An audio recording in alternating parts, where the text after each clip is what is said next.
Coming up on News Live at 6, a horrifying alleged hazing video gets leaked at an SU fraternity. I'll have all the details coming up.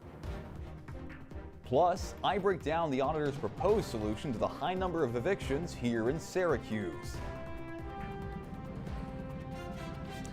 And while it rains here in central New York, some places of New York State have seen snow. I'll have when you can expect to see some snow here in Syracuse in a few, but until then, News Live at 6 starts right now.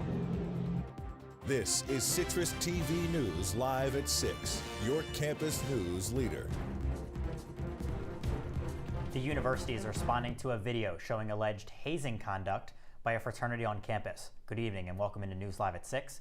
I'm Dillon Brendle. And I'm Cora Mayer-Costa. The video is getting a lot of attention on X with around 200,000 views as we come on air. Our Max Williams is outside the Phi Kappa Psi house. Max, what's the latest information we have on this disturbing incident?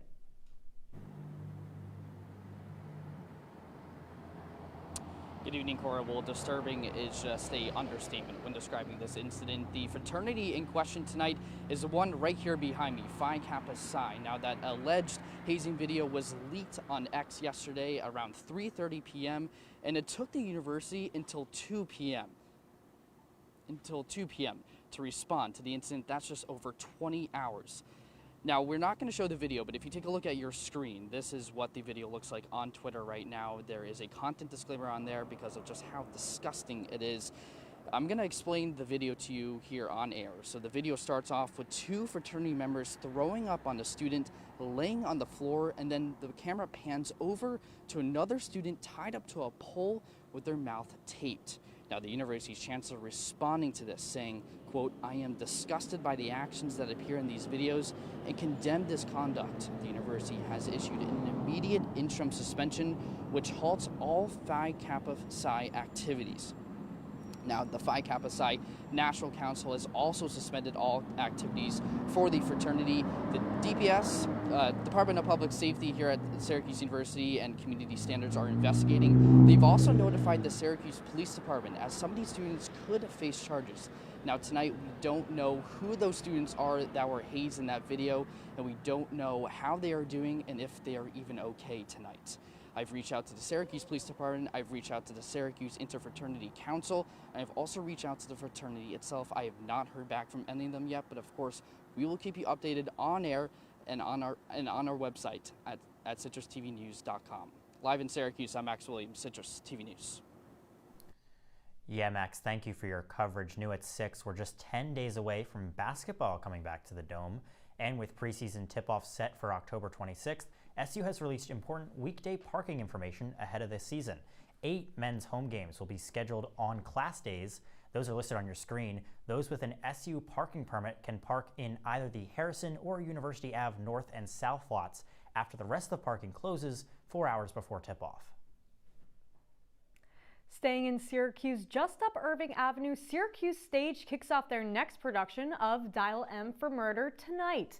The show follows a married couple in 1950s London with some unfaithful twists and fatal turns. Performances will start at 7:30 on weeknights through November 3rd with no shows on Monday.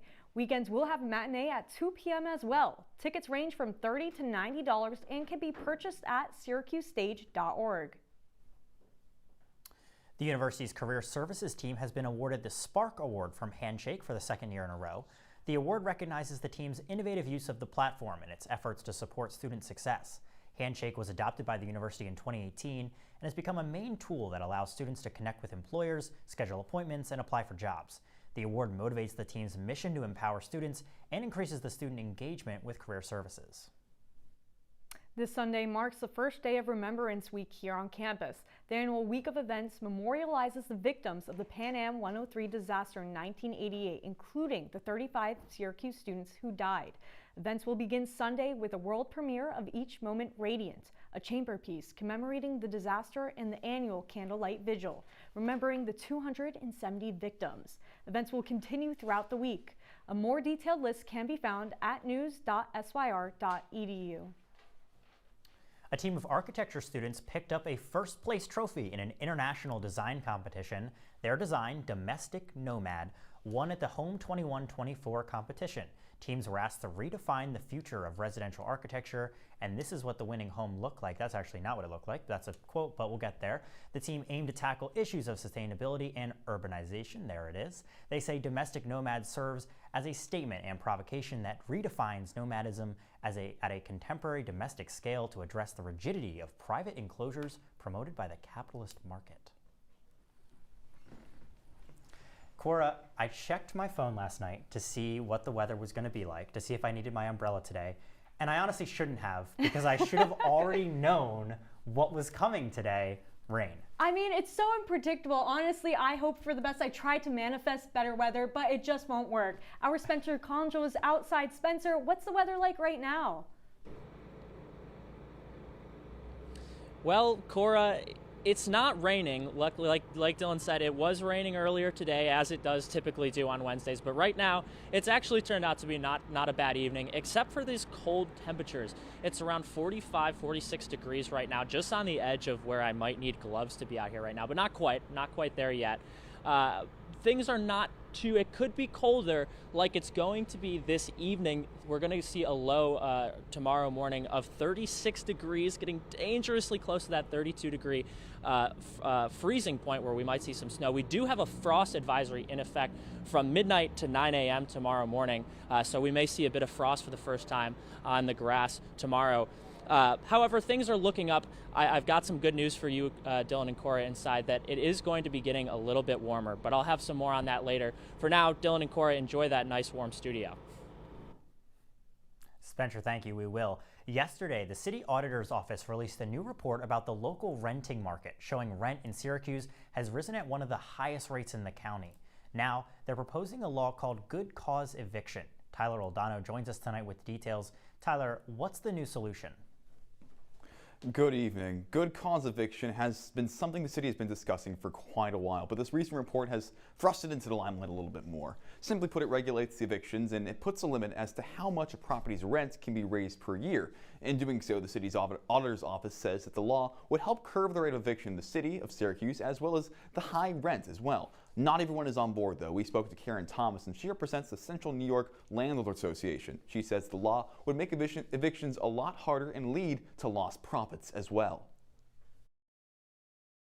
We used to be able to evict in 1 month. Cannot do it anymore. It takes probably at least 2.5 months at the best from the start to the end of your eviction, and that's even after a tenant has not been paying for a couple of months. So you could lose easily 4-5 months rent. Thomas was also critical about the law's proposed rent limit, saying that if the city put a cap on the rent, it would be a lot harder to make ends meet as a landlord. Renters in the city may feel a different way, though, as the law grants them more protections from eviction. Mary Trainer, who represents the Syracuse Landlords Union, says that to her, the law is about keeping neighborhoods intact. I think the main thing it'll do is promote neighborhood stability. People need to just be able to know that as long as they pay their rent and they are a quote good end quote tenant, that they can continue living in a place that will hopefully become their home. Now, with students who are renting the city, I'm sure you're wondering whether this law could have an effect on you. Well, there are a few exceptions to this law, namely student housing is one of them. Another exception is if the house or apartment was built after 2009. In that case, good cause eviction does not apply. It's also important to note that the law has not been exactly passed in Syracuse yet. They're allowed on an opt-in standard, but other cities have passed it already, leaving the ball in the Common Council's court. You can read more about that and what the law could mean for you by going to nyc.gov and putting good cause into the search bar.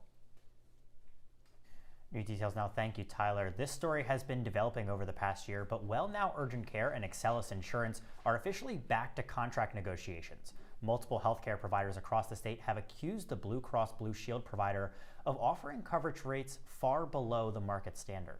This means that the company is not paying the average price of medical expenses and hospital bills. The two providers failed to agree on a contract, but are hopeful to strike a deal for customers before the end of the year. Staying in the health sector, the Onondaga County Health Department has announced their plan to distribute free boxes of Narcan to locals in need. The program will mail a box of Noxolone, drug test strips, and other supplies for safe use. The county health department says the plan will decrease stigma around harm reduction efforts as well as fatal overdoses across the county. To get a box, call or text the county's harm reduction supplies line at the number on your screen. A new national study on healthcare is showing that menstrual products are now harder to access. Our Caitlin Campbell explored how it is impacting the Syracuse community. Walk into any public restroom and you'll find soap and paper towels, all free and available. But for millions of young adults, there's an invisible struggle. 1 in 3 teens are unable to access a basic necessity, according to a recent study presented at the annual meeting of the American Academy of Pediatrics. It's not just a matter of menstruation, but one of simple hygiene. Using napkins from the Burger King when they have their period. You're having to go back in there every few hours, from ripping up pads to substitute for menstrual hygiene products, using cardboard. This problem is also known as menstrual injustice. It can be defined as the oppression of menstruators, women, girls, transgender men and boys, and non-binary persons simply because they menstruate. While products like pads and tampons may seem pocket-sized, they do add up. People can spend upwards of $18,000 in their lifetime on menstrual products, and the cost doesn't stop there. A study reported that 84% of students knew somebody or personally missed class due to lack of access to products and fear of embarrassment. They don't want to go to school, be embarrassed, have accidents, and it's another burden that will add to stress and poor mental health. Local organizations like Reach CNY create an environment for Syracuse to support individuals who menstruate and promote equality in women's health care. And on campus, Student Association is working to continue their efforts to help menstruating students when needed. Ultimately, what we want to do is create a broader solution, because what Student Association does is oversee the usage of the student activity fee. And this is something that shouldn't fall into that, guys. This is something that should be a necessity. And the end of menstrual injustice lies in a larger scale problem that may seem daunting to solve. To eliminate it really would be, you'd have to eliminate poverty, which is obviously a very difficult thing. Caitlin Campbell, CitrusTV News.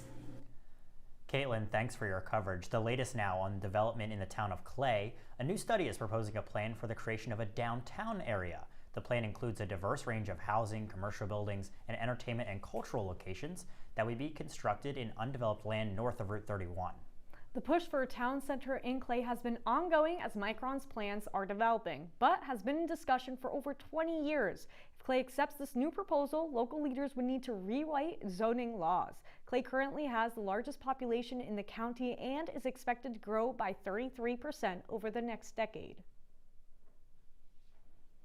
Coming up on News Live at 6, how political ads changed following the assassination attempt against Donald Trump, plus which campaign is spending more. Plus, don't believe every campaign text you get, what to look out for and how to avoid scams after the break.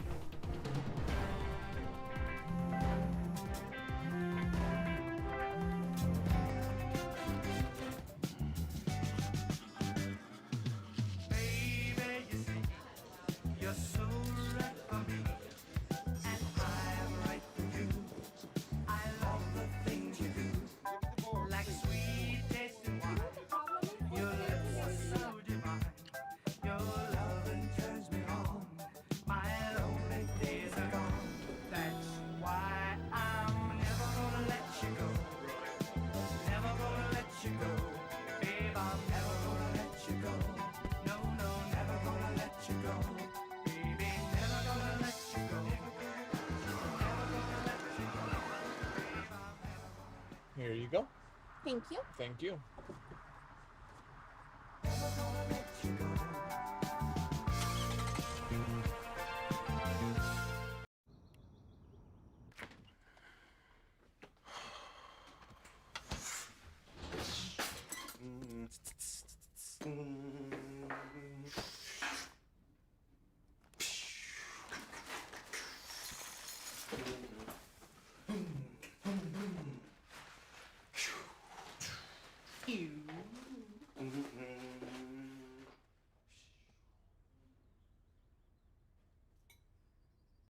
You're watching Citrus TV News live at 6 with Dillon Brendle, Cora Mayer-Costa, and Spencer Congel. Now, your campus news leader continues. Welcome back to News Live at 6. Before we get further, I want to say that we are hearing reports that a protest is set to start outside of Phi Kappa Psi at 7 tonight. We're still working to learn more, and obviously, if that happens, we will bring you that coverage. So we're still monitoring that situation, and we'll get to that as soon as we can. Moving on to election coverage, a new study by researchers at Syracuse University found a spike in negative political ads since July. Researchers point to the first assassination attempt on Donald Trump as the start of the spike. The findings come from the Election Graph Project done by the university's Institute for Democracy, Journalism, and Citizenship. The study also examined how much campaigns were spending on social media. The Democratic ticket is outspending the Trump campaign on Meta platforms 10-1.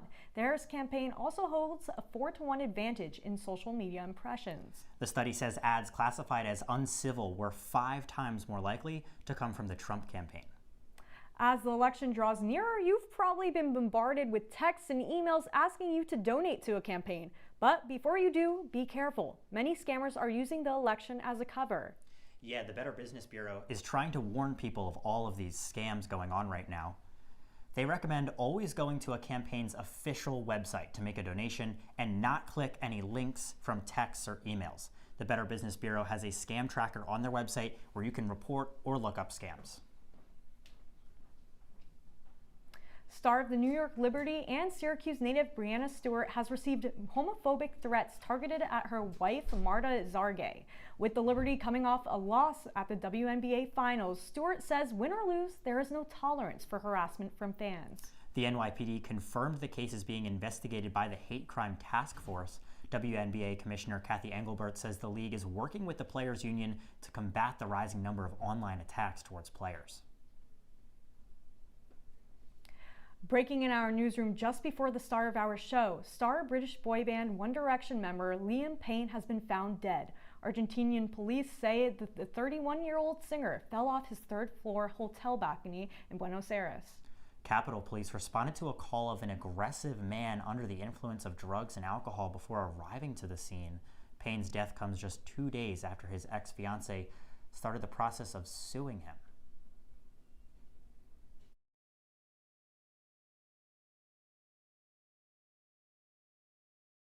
Snow is coming to central New York. Don't go anywhere.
From the CitrusTV Weather Center, this is SU's most accurate weather forecast. Welcome back into News Live at 6. Our 5-day forecast is looking pretty nice. I'm seeing a lot of sun, and of course, since it's fall, I've got our fall leaves on there because we'll be seeing that outside. Temperatures are going up. Today is probably our coldest day in the next at least week or so. There is a low of 37 tomorrow, and then we're going all the way up to 72 on Monday, and we're going to see some sun along the way. Now, like I said, there was some snow in New York State Let's talk about snow here in central New York. The first snowfall last year in Syracuse was on November 1st, which is a little bit before the average first snowfall date, which is usually November 5th. Now, we probably won't be seeing any snow here in October. The first snowfall in New York State, like I said, was October 14th, 2 days ago, where it did snow in those Adirondack Mountains. But the last time it snowed here in Syracuse in October was 2008. So luckily, I think we're going to be steering clear of some snow here in central New York for the next a few weeks at least. The temperatures are looking up. We're going to see some 70s once again, going back to some of those nice edging on summer temperatures. But that snow is coming. I would expect probably somewhere around early November we're going to see our first little bit of snow. Probably nothing super measurable, but at least a little bit in the month of November before we go home for our Thanksgiving breaks. Now that's all I've got for weather for now. Dillon and Cora. Spencer, thank you. While the weather may be cooling, the markets here aren't. The Dow Jones is up almost an 8% or 337 points. The S&P is up almost 0.5% or 27 points, with the airlines helping the index fly. And the Nasdaq is just over 0.25% or 51 points. Taking a look at the biggest movers, Cora, those airlines you mentioned, United Airlines is up over 12%, with flight forecasts finishing strong despite not reaching a deal with their attendants. Down today, ASML Holdings, a popular computer chip developer, sliding almost 6.5%. And Warner Bros. Up close to the same, despite Joker 2 looking like it will lose over $150 million for the movie giant. But you know who isn't losing? Sean, it's those Yankees.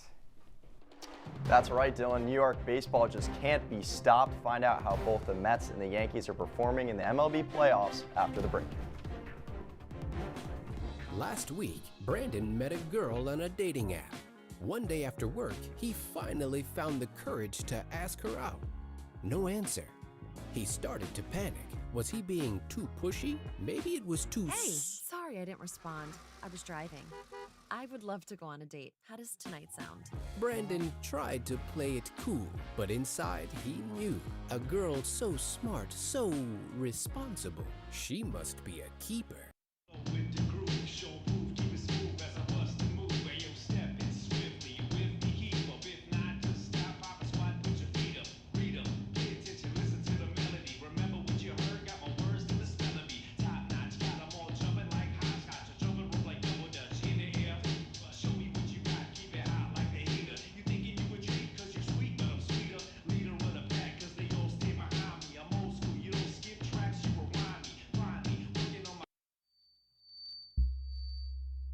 Women are bad with money.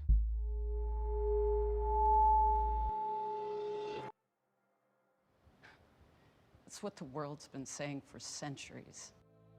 But now, we've got something to say. Save it. Save the old-fashioned advice, the empty excuses. It's all worthless, unlike us. To our fellow females, it is time to save ourselves by saving our money. Contributing to our futures, investing in our independence. Until we're no longer 80% more likely than men to live in poverty in retirement. So again, we say to that, save it. The falsehoods, the feelings of fault, then the funds. Learn how to save for your retirement at wesaysaveit.org. And now, your Citrus TV Sports Report. The Yankees have historically been a team that can get it done in the regular season or even just sneak into the playoffs, but can they get it done in the postseason? Welcome into sports. I'm Sean Dempsey. Start spreading the news is what they say in the Big Apple after a 6-3 win last night. The Bronx Bombers are up 2 games on the Cleveland Guardians in the American League Championship Series. One Yankee in particular seems like he has got his swagger back. Superstar slugger Aaron Judge hit a 2-run homer in the 7th inning. After the game, Yankees manager Aaron Boone gave a lot of the credit to Judge for the win. Yeah, it was, and it gave us some breathing room there. You know, game got a little short for us there, you know, having to run through some pen, and it was a big swing to give us that cushion. Yeah, I think that the bench was pretty pumped when that happened. Was pumped after Judge finally hit one out of the park in the postseason. It's been a while in that regard. Both teams get tonight off and head to Cleveland for Game 3 on Thursday. First pitch is set for just after 5. And a team that is potentially better than the Yankees right now is their hometown rivals, the Mets. New York has played 9 games in the playoffs thus far, taking down the Brewers in the wild card round and the Phillies in 4 games in the divisional round. The Mets are now tied 1-1 with the Dodgers as they head back to New York for Game 3 tonight. Pitching for New York is Luis Severino. This season, Severino has a 3.91 ERA, which ranks 39th in the MLB. A player who needs to step up for the Mets in a critical Game 3 at home is third baseman Mark Vientos. The Connecticut native has 11 hits and 3 home runs in the last 6 games. That amounts to a batting average of almost 400 so far in the playoffs. Make sure to tune in to First Pitch tonight just after 8. And a familiar face is reuniting with an old friend. Raiders wide receiver Davante Adams was traded yesterday to the Jets for a conditional 2025 third-round pick. Adams will join forces with his old quarterback Aaron Rodgers in New York. In 8 seasons from 2014 to 2021, Rodgers and Adams combined for just under 670 receptions, over 8,000 receiving yards, and 73 touchdowns. Not only will this trade reconnect the dynamic duo of Rodgers and Adams, but Davante Adams will help free up space for second-year wide receiver Garrett Wilson. The former Buckeye has been Rodgers' top target all season long. So far this season, Wilson has 41 receptions and 400 receiving yards. The rising star should be able to learn a lot from the veteran receiver and get open even more now because of another offensive weapon in the receiving corps. And sticking with football, Syracuse football got a big-time win on the road against NC State this past weekend. This weekend, though, the Cuse get a bye, but have a tough test after the week off. SU goes on the road to take on number 22 Pittsburgh next Thursday. Pitt has won 18 of the last 22 matchups against the Orange. The Panthers are undefeated so far this season and have quality wins over Cal and UNC. If SU comes out with a win, this would be its 3rd ranked win of the season and 2nd ranked win on the road. Kickoff between the Cuse and Panthers is set for next Thursday at 7:30. Guys. Yeah, Sean, this Pitt team looks pretty good, and they've given Syracuse trouble in the past couple years. How do you think Syracuse stands? It's going to be a really close game, I think, because Pitt is very good this year, and they actually just beat Cal, who almost just beat Miami, who is also really, really good this year. So it's going to be fun to watch to see if the offense can kind of deal with Pitt's defense and vice versa. That will definitely be interesting to watch. When we come back, your wake-up weather. Fancy pants peanut butter? A big screen television? You haven't even bought a sofa yet. A motorcycle? When your father finds out, he's gonna flip his shoes with 2 buckles? What do you even need 2 buckles for? Mr. Big Shot, buying whiskey shots for everybody in the bar. From the looks of it, I'd say nobody even remembers. Feed the pig. Give it back! They'll test you. Try to break your will. But however loud the loudness gets, however many cheese puffs may fly, you're the driver, the one in control. Stand firm. Just wait. And move only when you hear the click that says they're buckled in for the drive. Never give up till they buckle up. Here's your check.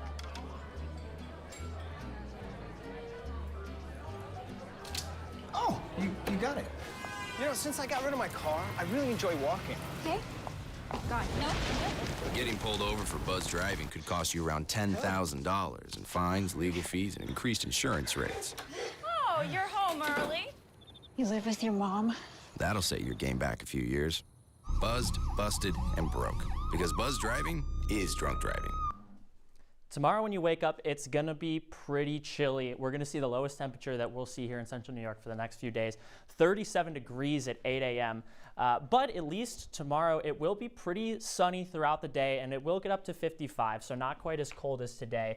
We're going to be seeing the last of these cold temperatures that we've been seeing over the last couple days, which I'm glad for. I hope you guys are. Yeah, Spencer, I'm excited. I don't really like this cold weather. I was really interested in that snow talk you were doing. What about you guys? Do you like early snow? Do you want snow in October? Or is that thing that you just absolutely don't like? I kind of like early snow.